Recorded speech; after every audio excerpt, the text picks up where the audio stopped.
Қайырлы күн. Сіз кайдзен туралы естуіңіз бар ма? Кайдзен жапон тіліне аударғанда үздіксіз даму деген мағынаны білдіреді. Кайдзен арқылы сіз алға мақсаттарыңызға оңай жете аласыз. Уақытыңды тиімді пайдаланасыз, денсаулығыңызды жақсартасыз және бақытты бола аласыз. Соңғы жылдары көптеген компаниялар кайдзенді қолға алып жатыр. Себебі бұған дейін жетпеген жетістіктерге кайдзен арқылы әлемдік деңгейге жетістікке жетіп отыр.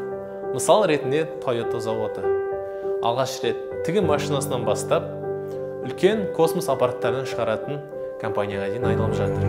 Сол сияқты кайдзенді жеке дамуға да қолдана болады. Адам баласы үш нәрсені гармонияда сақтау арқылы бақытты болады.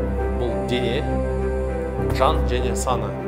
Осы үш нәрсені күнде жетілдіру арқылы адам бақытты өмір сүре алады. Қазақша кайдзен туралы ақпаратты алғыларыңыз келсе, кайдзен тренер парақшасына жазылыңыздар. Қош, сау болыңыздар.